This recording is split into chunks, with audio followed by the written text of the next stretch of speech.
Hello everyone, आप सभी का एमपी महिला सुपरवाइजर के एक नए वीडियो में स्वागत है। आई होप आप लोग अच्छे और अच्छे से पढ़ाई कर रहे होंगे।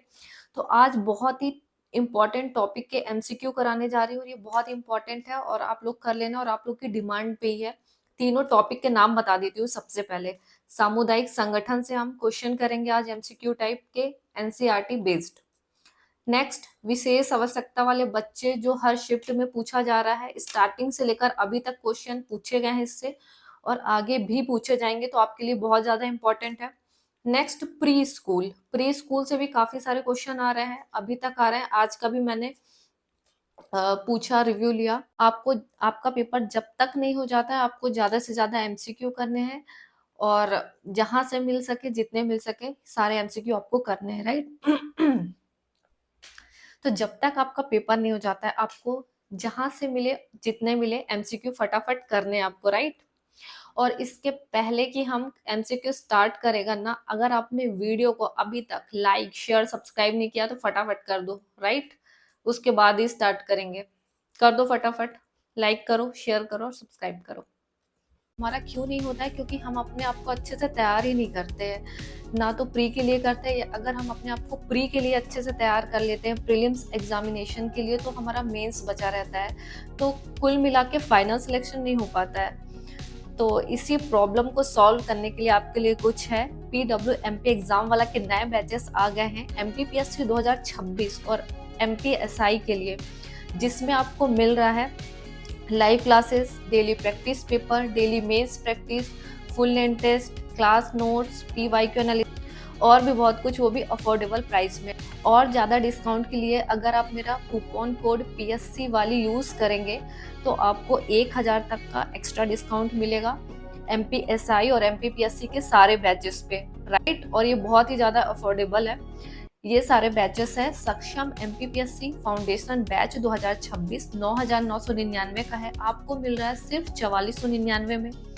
MPPSC मुख्य मीन्स बैच 2025 6,999 का और आपको मिल रहा है 2499 में, राइट। तो अगर आपका MPPSC प्री हुआ है या नहीं हुआ है, अगर आप तैयारी करना चाहते हैं तो कर सकते हैं मेंस की आराम से, राइट। गर्व MPSI फाउंडेशन बैच बाइलिंगुअल 3,999 का और आपको मिल रहा है 1,299 में। ये सारे बैचेस आपको अफोर्डेबल प्राइस में मिल रहा है। डिटेल्स के लिए नीचे दिए गए लिंक पर क्लिक करिए और अपनी तैयारी को मजबूत बनाइए। तो देर किस बात की, नीचे दिए गए लिंक पर क्लिक करो। तो सामुदायिक संगठन का मुख्य उद्देश्य क्या होता है बताइए? आर्थिक विकास, सामाजिक परिवर्तन, राजनीतिक जागरूकता या व्यक्तिगत विकास? तो इसका राइट आंसर है सामाजिक परिवर्तन होता है इसका मुख्य उद्देश्य। नेक्स्ट है, सामुदायिक संगठन की पहली आवश्यकता क्या है? संसाधनों की पहचान, समुदाय की समस्याओं का विश्लेषण, नेतृत्व का चयन या योजना का क्रियान्वयन? बताइए। ये एनसीईआरटी बेस्ड क्वेश्चन है और आपको कहीं भी नहीं मिलेंगे, राइट। आप सोचो कि आपको किसी बुक में लिखे हुए मिलेंगे, नहीं मिलेंगे। सामुदायिक संगठन की पहली आवश्यकता क्या है?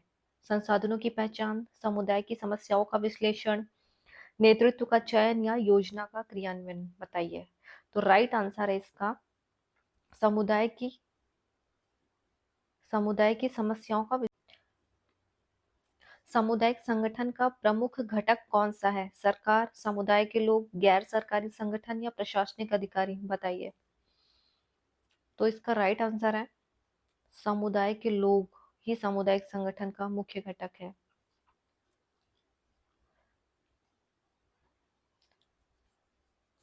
सामुदायिक संगठन में सबसे पहला कदम कौन सा है? समस्या की पहचान, योजना बनाना, क्रियान्वयन या मूल्यांकन? बताइए। तो पहला है समस्या की पहचान, राइट। सामुदायिक संगठन में सशक्तिकरण का अर्थ क्या है? सामाजिक शक्ति का नियंत्रण, व्यक्तियों को निर्णय लेने में सक्षम बनाना, आर्थिक संसाधनों का वितरण या केवल शिक्षा प्रदान करना? तो इसका राइट आंसर है व्यक्तियों को निर्णय लेने में सक्षम बनाना। सामुदायिक संगठन में मुख्य रूप से किस प्रकार के दृष्टिकोण का उपयोग किया जाता है? प्रबंधकीय दृष्टिकोण का, सहभागी दृष्टिकोण का, सरकारी दृष्टिकोण का या निजी दृष्टिकोण का, बताइए। तो राइट आंसर है इसका सहभागी दृष्टिकोण का। सामुदायिक संगठन के लिए सबसे आवश्यक तत्व कौन सा है? स्थानीय नेतृत्व, सरकारी सहायता, आर्थिक सहायता या तकनीकी सहायता, बताइए। तो इसका राइट आंसर है स्थानीय नेतृत्व। सामुदायिक संगठन में सामुदायिक संगठन में समस्या समाधान की प्रक्रिया में पहला कदम क्या है? योजना बनाना, समस्या की पहचान करना, कार्यान्वयन या मूल्यांकन, बताइए। तो राइट आंसर है इसका समस्या की पहचान। समुदाय को संगठित करने में सबसे महत्वपूर्ण भूमिका कौन निभाता है? समुदाय का नेता, सरकारी अधिकारी, एनजीओ या समाज सेवी? तो इसका राइट आंसर है समुदाय का नेता। सामुदायिक संगठन में जन भागीदारी का क्या अर्थ है? लोगों को निर्णय प्रक्रिया में शामिल करना, सरकारी योजनाओं का प्रचार, समाज में असमानता लाना, केवल आर्थिक लाभ देना, बताइए। तो इसका राइट आंसर है लोगों को निर्णय प्रक्रिया में शामिल करना। आज मैं बहुत सारे क्वेश्चन करा रही हूँ, इसलिए लास्ट तक बने रहना, बड़ा वीडियो बना रही हूँ आपके लिए। सामुदायिक संगठन में क्षमता निर्माण का उद्देश्य क्या होता है? शिक्षा का प्रसार, आत्मनिर्भरता और नेतृत्व क्षमता बढ़ाना, केवल आर्थिक सहायता देना या राजनीतिक जागरूकता बढ़ाना, बताइए। तो इसका राइट आंसर है आत्मनिर्भरता और नेतृत्व क्षमता बढ़ाना। सामुदायिक संगठन की सफलता का प्रमुख मानदंड क्या है? लोगों की भागीदारी, सरकारी सहायता, संसाधनों की उपलब्धता या मीडिया का समर्थन, बताइए। तो इसका राइट आंसर है लोगों की भागीदारी। सामुदायिक संगठन में मूल्यांकन का उद्देश्य क्या होता है? योजनाओं की समीक्षा, संसाधनों की गणना, प्रशासनिक प्रक्रिया को नियंत्रित करना, केवल आंकड़ों का संग्रह, बताइए। तो इसका राइट आंसर है योजनाओं की समीक्षा। सामुदायिक संगठन का मुख्य सिद्धांत कौन सा है? समानता और न्याय, प्रशासनिक नियंत्रण, सरकारी नियंत्रण, आर्थिक विकास, बताइए। मुख्य सिद्धांत कौन सा है? तो राइट आंसर है समानता और न्याय पर आधारित होते हैं सामुदायिक संगठन। तो सामुदायिक संगठन समानता और न्याय पर आधारित होते हैं, ठीक है। सामुदायिक संगठन का अर्थ क्या है? समाज के कमजोर वर्गों को संगठित करना, समाज में विभाजन करना, केवल आर्थिक विकास या राजनीतिक जागरूकता फैलाना, बताइए।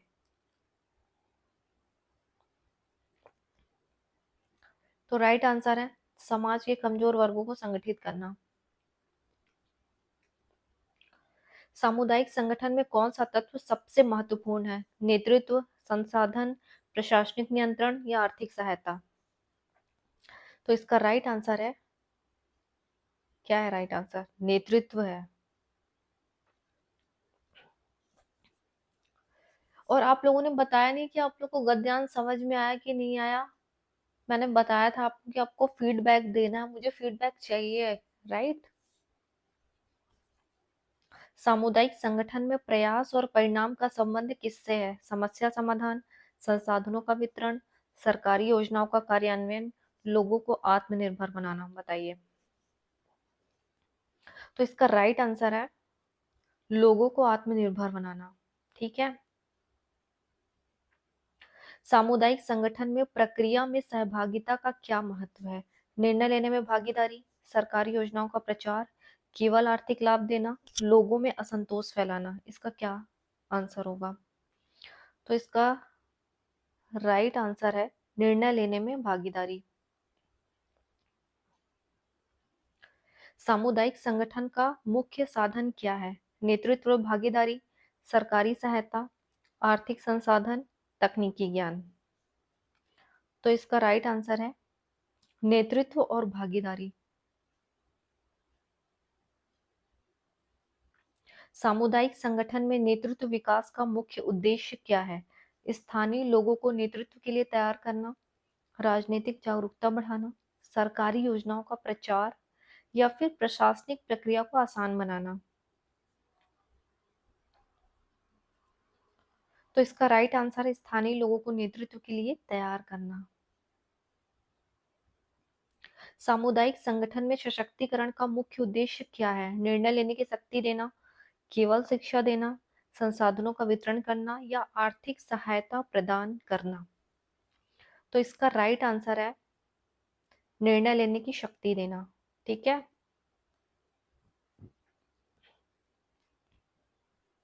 सामुदायिक संगठन का संबंध किससे होता है? समाज के कमजोर वर्गों से, सरकारी योजनाओं से, प्रशासनिक कार्यों से या तकनीकी सहायता से? बताइए। तो इसका राइट आंसर है समाज के कमजोर वर्गों से।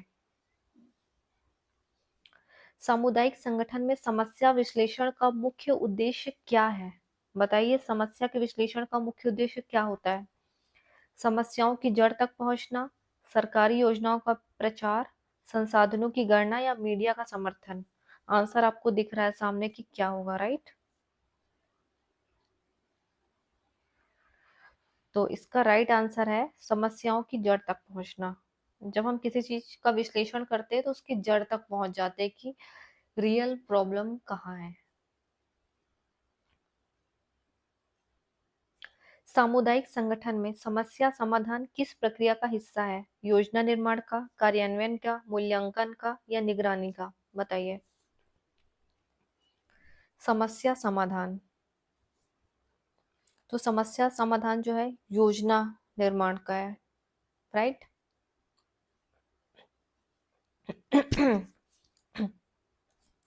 सामुदायिक संगठन में सामूहिक निर्णय का क्या महत्व है?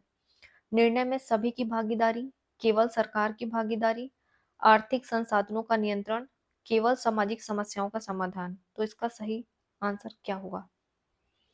तो इसका सही आंसर है निर्णय में सभी की भागीदारी। सामुदायिक है तो सभी की भागीदारी होगी।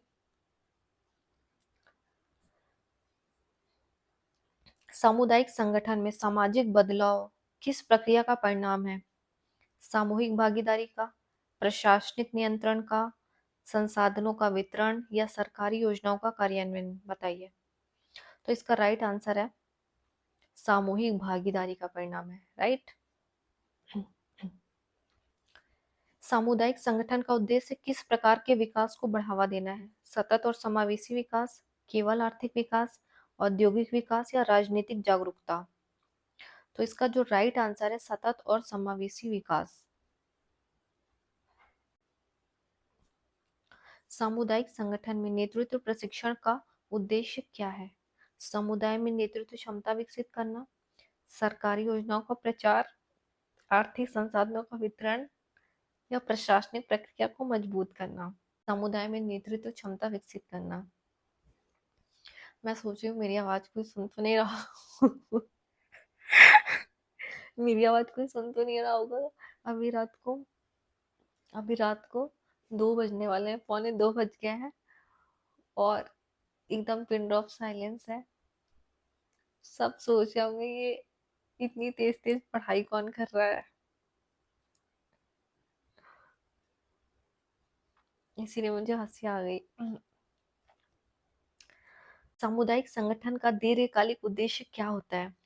आत्मनिर्भरता और सामाजिक न्याय, आर्थिक विकास, राजनीतिक जागरूकता या प्रशासनिक सुधार? बताइए क्या होगा इसका? तो इसका जो राइट आंसर है आत्मनिर्भरता और सामाजिक न्याय, राइट? ये आपके कंप्लीट हो गए सामुदायिक संगठन से। Next topic. आज हम लगभग 100 क्वेश्चन कर रहे हैं, तो अपनी कमर कस के रखिए, अपने आप को बैठा के रखिए। आपको ये सारे क्वेश्चन करने हैं क्योंकि मैं आपके लिए करवा रही हूँ, राइट? विशेष आवश्यकता वाले बच्चों से क्वेश्चन पूछे जा रहे हैं, हर शिफ्ट पे पूछे जा रहे हैं और अभी तक लगातार पूछे जा रहे हैं। तो आपको करना पड़ेगा, राइट? करना पड़ेगा, मैं आपको करवा के रहूंगी। चलो करो। विशेष आवश्यकता वाले बच्चों का मुख्य उद्देश्य क्या होता है? उन्हें समान बच्चों जैसा बनाना, उनकी विशेष क्षमताओं को पहचानना और प्रोत्साहित करना, उन्हें अलग थलग रखना, उन्हें केवल खेल कूद में शामिल करना? तो तो इसका राइट आंसर है उनकी विशेष क्षमताओं को पहचानना और प्रोत्साहित करना। बहुत इस आवश्यकता वाले बच्चों को किस योजना के अंतर्गत शिक्षा दी जाती है? सर्व शिक्षा अभियान, मिड डे मील योजना, एकीकृत बाल विकास योजना या प्रधानमंत्री कौशल विकास योजना? बताइए। विशेष आवश्यकता वाले बच्चों को, तो विशेष आवश्यकता वाले बच्चों को सर्व शिक्षा अभियान के तहत, राइट। दिव्यांग बच्चों को अधिकार प्रदान करने वाला अधिनियम कौन सा है? शिक्षा का अधिकार अधिनियम 2009, दिव्यांग अधिकार अधिनियम 2016, बाल अधिकार संरक्षण अधिनियम 2005, मानव अधिकार अधिनियम? बताइए। तो इसका राइट आंसर है दिव्यांग अधिकार अधिनियम 2016। विकलांग बच्चों के लिए समावेशी शिक्षा का अर्थ क्या है? उन्हें समान बच्चों से अलग रखना, सामान्य बच्चों के साथ समान वातावरण में पढ़ाना, केवल विशेष स्कूलों में पढ़ाना, घर पर पढ़ाना?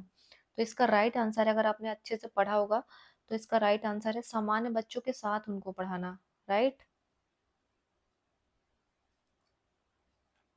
आप लोग की डिमांड पे विशेष आवश्यकता वाले बच्चों के क्वेश्चन किए जा रहे हैं, तो आपका करना तो बहुत ज्यादा जरूरी है।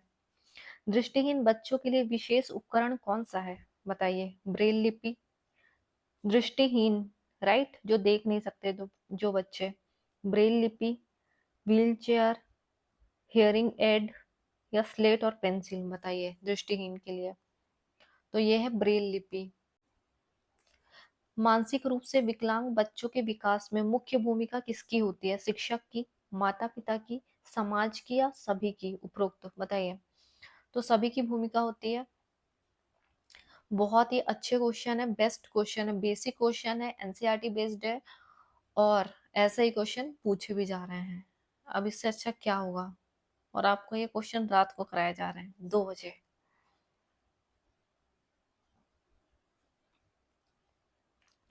ऑटिज्म स्पेक्ट्रम डिसऑर्डर के बच्चों में मुख्य समस्या किससे संबंधित होती है?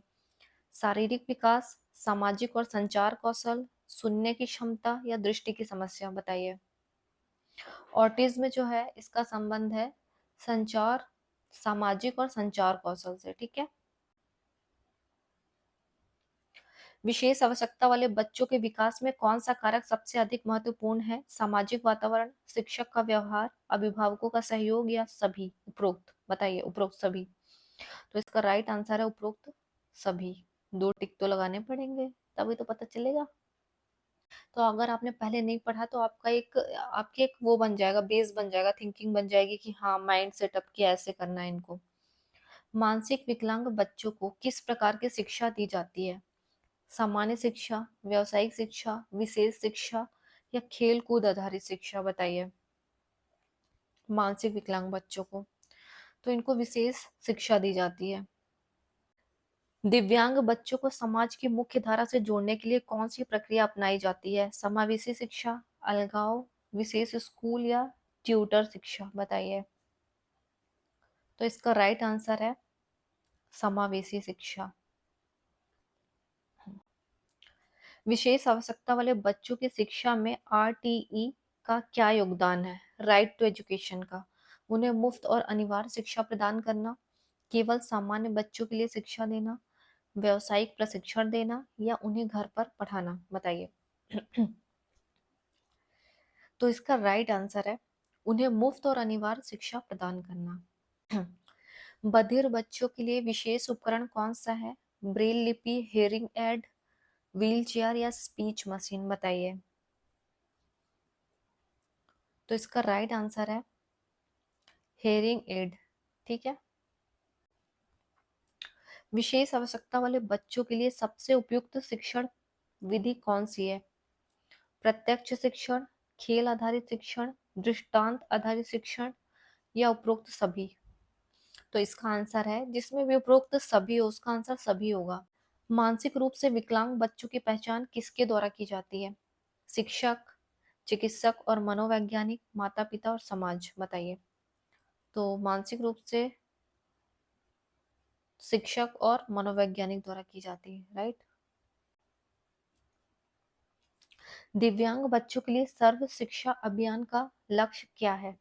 उन्हें स्कूल में शामिल करना, उन्हें रोजगार दिलाना, केवल खेल गतिविधि में शामिल करना, उन्हें अलग स्कूल में भेजना। तो इसका राइट आंसर क्या है? तो इसका राइट आंसर है उन्हें स्कूल में शामिल करना। ठीक है। व्हील चेयर का उपयोग किस प्रकार के बच्चों के लिए किया जाता है? दृष्टिहीन बच्चों के लिए, श्रवण बधिर बच्चों के लिए, शारीरिक रूप से विकलांग बच्चों के लिए, मानसिक रूप से विकलांग बच्चों के लिए। राइट। समाज आधारित क्वेश्चन आप तुरंत बता दोगे। शारीरिक रूप से विकलांग बच्चों के लिए।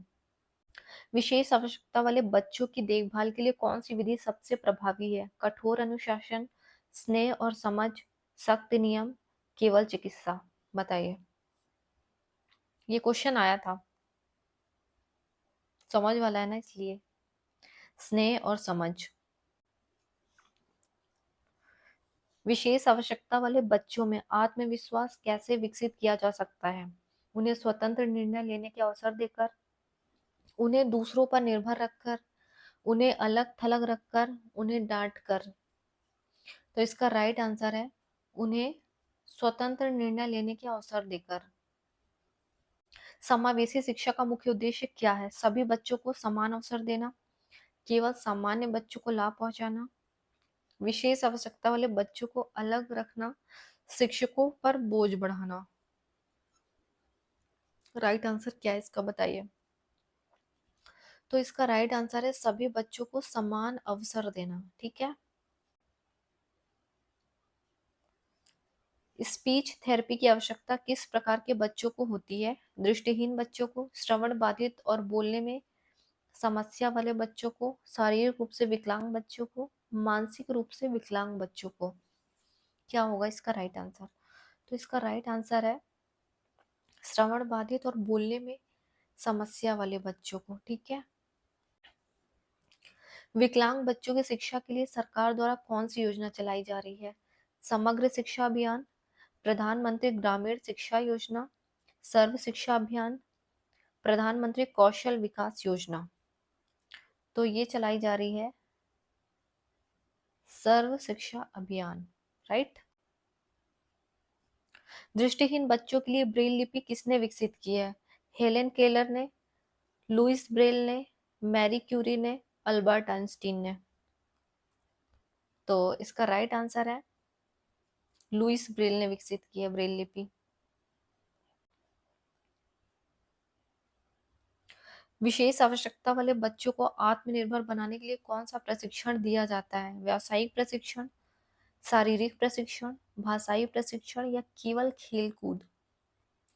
तो बच्चों को व्यावसायिक प्रशिक्षण दिया जाता है। राइट। ऑटिज्म वाले बच्चों में किस प्रकार की समस्याएं अधिक होती है? सुनने में, बोलने और सामाजिक संपर्क में, शारीरिक गतिविधि में या दृष्टि में। तो इसका राइट आंसर है बोलने और सामाजिक संपर्क में। मानसिक रूप से विकलांग बच्चों की शिक्षा में कौन सी विधि उपयुक्त होती है? खेल आधारित विधि, प्रत्यक्ष शिक्षण, कहानी सुनाना, विशेष शिक्षण विधि। बताइए। तो इसका राइट आंसर है विशेष शिक्षण विधि। विशेष आवश्यकता वाले बच्चों के लिए विद्यालय में क्या आवश्यक है? विशेष शिक्षकों की नियुक्ति, सामान्य शिक्षण पद्धति, कठोर अनुशासन, पारंपरिक शिक्षण विधि। बताइए। विशेष शिक्षकों की नियुक्ति। राइट। विशेष आवश्यकता वाले बच्चों की पढ़ाई में सबसे महत्वपूर्ण भूमिका किसकी होती है? शिक्षक की, माता पिता की, समाज की या सभी का संयुक्त प्रयास? तो इसका राइट आंसर है सभी का संयुक्त प्रयास। बधिर बच्चों को संचार सिखाने के लिए किस तकनीक का उपयोग किया जाता है? ऑडियो बुक्स का, सांकेतिक भाषा, साइन लैंग्वेज, ब्रेल लिपि या स्पीच रिकॉग्निशन। बताइए। तो साइन लैंग्वेज का यूज किया जाता है बधिर बच्चों के लिए, सांकेतिक भाषा का। और एग्जाम बाइलिंगुअल होगा, हिंदी और इंग्लिश दोनों में। राइट। तो आपको टेंशन लेने की जरूरत नहीं है। विशेष आवश्यकता वाले बच्चों के लिए समावेशी शिक्षा का क्या उद्देश्य है? बच्चों को अलग स्कूल में पढ़ाना, सामान्य बच्चों के साथ मिलाकर पढ़ाना, केवल विशेष शिक्षकों द्वारा शिक्षा देना, बच्चों को खेल कूद तक सीमित रखना। तो इसका राइट आंसर है सामान्य बच्चों को सामान्य बच्चों के साथ पढ़ाना, ठीक है। हियरिंग एड का उपयोग किस प्रकार के बच्चों के लिए किया जाता है? दृष्टिबाधित बच्चों के लिए, श्रवण बाधित बच्चों के लिए, मानसिक रूप से कमजोर बच्चों के लिए या शारीरिक रूप से विकलांग बच्चों के लिए? तो इसका राइट आंसर है श्रवण बाधित बच्चों के लिए किया जाता है।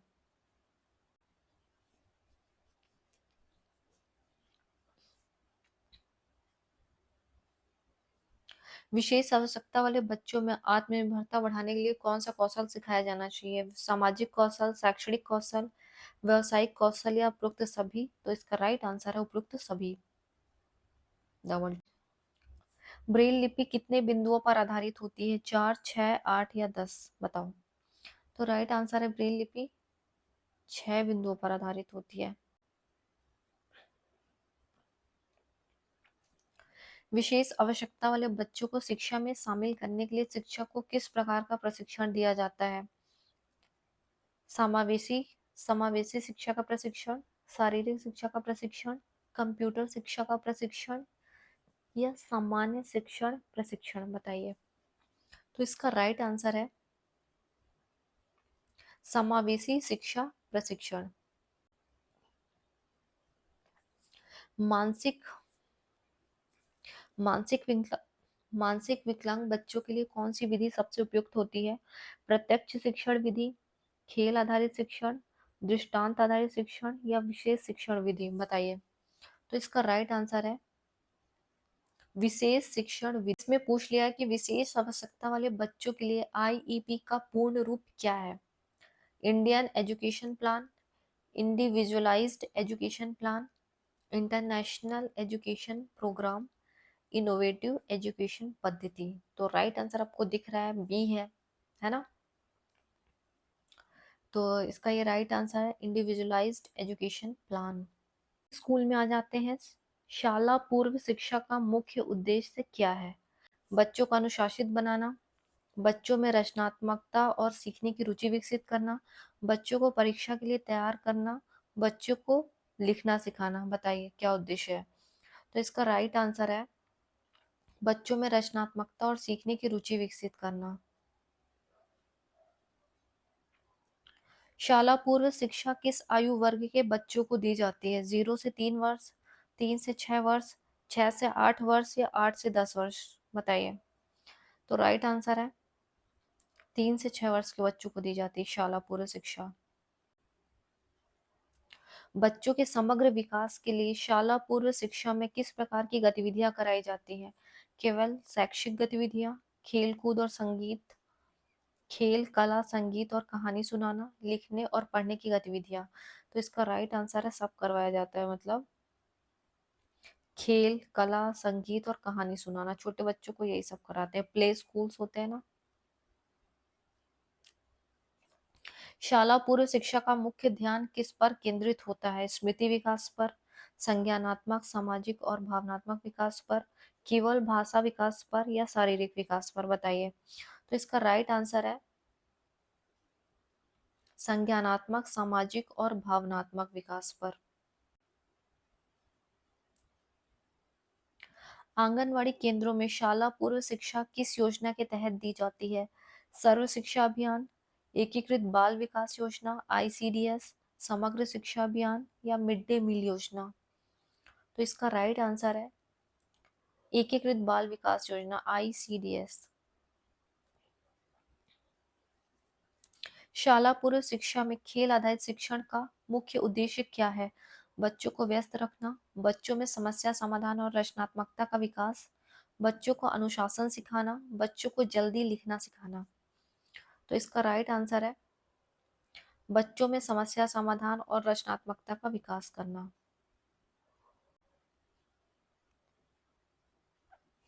शाला पूर्व शिक्षा में बच्चों को कौन सा कौशल सिखाया जाता है? रचनात्मक रचनात्मक सोच, गणना और गणित, पढ़ना और लिखना, उपरोक्त सभी? तो बच्चों को रचनात्मक सोच सिखाई जाती है, ठीक है। शाला पूर्व शिक्षा में बच्चों को भाषा सिखाने का सबसे अच्छा तरीका क्या है? किताबें पढ़ाना, कहानी सुनाना और बातचीत करना, लिखने का अभ्यास कराना, सख्त अनुशासन लागू करना। बताइए। तो राइट आंसर है बच्चों को कहानी सुनाना और बातचीत करना। शाला पूर्व शिक्षा में खेल खेल में सिखाने की विधि को क्या कहा जाता है? शाला पूर्व शिक्षा में खेल खेल में सिखाने की विधि को क्या कहा जाता है? खेल आधारित शिक्षण, प्रत्यक्ष शिक्षण, पारंपरिक शिक्षण या रटने की विधि। तो राइट आंसर है खेल आधारित शिक्षण। बच्चों के मानसिक और शारीरिक विकास के लिए कौन सी गतिविधि अधिक उपयोगी है? केवल लिखना और पढ़ना, कला और संगीत, खेलकूद और गतिविधियां, सभी गतिविधियां। तो जो राइट आंसर है सभी गतिविधियां। शाला पूर्व शिक्षा में बच्चों को किस प्रकार का वातावरण प्रदान करना चाहिए? सख्त और अनुशासित, स्वतंत्र और रचनात्मक, नियंत्रित और सीमित, प्रतियोगी और सख्त। आपको भी पता है कि कैसा बच्चों को, छोटे बच्चों को, शाला पूर्व जो बच्चे रहते हैं उनको कैसा वातावरण दिया जाता है? तो राइट आंसर है स्वतंत्र और रचनात्मक। खेल आधारित शिक्षण का मुख्य लाभ क्या है? बच्चों को जल्दी सिखाना, बच्चों को अनुशासित बनाना, बच्चों में रुचि और उत्साह बनाए रखना, बच्चों को परीक्षा में अच्छे अंक दिलाना। तो राइट आंसर है बच्चों में रुचि और उत्साह बनाए रखना। शाला पूर्व शिक्षा में बच्चों के लिए कहानियां सुनाना क्यों महत्वपूर्ण है? ताकि वे चुप रहें, भाषा और कल्पना शक्ति का विकास करने के लिए, ताकि वे जल्दी सीखें, या उन्हें या उन लास्ट है उन्हें व्यस्त रखने के लिए। तो इसका राइट आंसर है भाषा और कल्पना शक्ति का विकास करने के लिए। ठीक है। शाला पूर्व शिक्षा में बच्चों का सामाजिक विकास किस प्रकार का होता है? समूह में खेल के माध्यम से, लिखने और पढ़ने के माध्यम से, अनुशासन लागू करने के माध्यम से, अकेले में अभ्यास कराने से। तो इसका राइट आंसर है समूह में खेल के माध्यम से। शाला पूर्व शिक्षा में बच्चों को लिखने की आदत कब डाली जाती है? 3 वर्ष की उम्र में, 5 वर्ष की उम्र में, स्कूल जाने के बाद, या 4 वर्ष की उम्र में? तो बच्चों को लिखने की आदत स्कूल जाने के बाद डाली जाती है। ठीक है। शाला पूर्व शिक्षा में बच्चों के भाषा कौशल को कैसे विकसित किया जाता है? बच्चों से बातचीत करके, उन्हें किताब पढ़ाकर, उन्हें टीवी दिखाकर, केवल लिखने का अभ्यास कराकर। तो राइट आंसर है बच्चों से बातचीत करके। बच्चों को शाला पूर्व शिक्षा में क्या सिखाया जाता है? सामाजिक कौशल, भाषा कौशल, संज्ञानात्मक और भावनात्मक विकास, उपरोक्त सभी। तो राइट आंसर है सब कुछ सिखाया जाता है बच्चों को, सारी चीजें शामिल होती हैं। शाला पूर्व शिक्षा में बच्चों का आत्मसम्मान कैसे बढ़ाया जा सकता है? उन्हें दंड देकर, उन्हें प्रोत्साहित और सम्मान देकर, उनकी गलतियों पर ध्यान देकर, उन्हें अकेला छोड़कर। तो इसका राइट आंसर है उन्हें प्रोत्साहित और सम्मान देकर। शाला पूर्व शिक्षा में बच्चों को पढ़ने और लिखने की प्रक्रिया में कब शामिल किया जाता है? 3 वर्ष की उम्र में, 4 वर्ष की उम्र में, 6 वर्ष की उम्र में, या 5 वर्ष की उम्र में? बताइए। तो बच्चों को 6 वर्ष की उम्र में शामिल किया जाता है, ठीक है, लिखने और पढ़ने के लिए। आई होप आपको आज का वीडियो पसंद आया होगा। वीडियो पसंद आया तो वीडियो को लाइक, शेयर, सब्सक्राइब सब कर देना। राइट, और मिलते हैं नेक्स्ट वीडियो में, तब तक के लिए बाय।